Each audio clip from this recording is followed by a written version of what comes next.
সাবেক প্রধান বিচারপতি এবিএম খায়রুল হককে গ্রেপ্তার করা হয়েছে।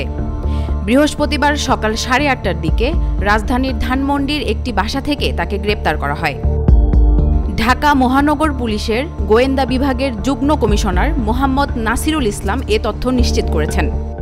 তিনি বলেন, খায়রুল হককে মিন্টো রোডের ডিবি কার্যালয়ে নেওয়া হয়েছে। ওয়ালটন এখন দেশের সীমানা পেরিয়ে পৌঁছে গিয়েছে 50টিরও বেশি দেশে।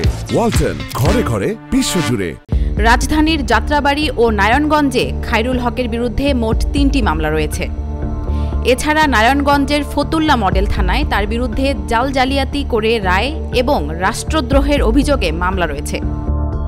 2010 সালের 1 অক্টোবর থেকে 2011 সালের 17 মে পর্যন্ত প্রধান বিচারপতি হিসেবে দায়িত্ব পালন করেন এবিএম খায়রুল হক।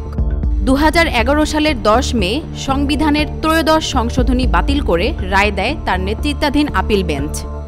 এর মধ্য দিয়ে তত্ত্বাবধায়ক সরকার ব্যবস্থা অবৈধ হয়ে যায়।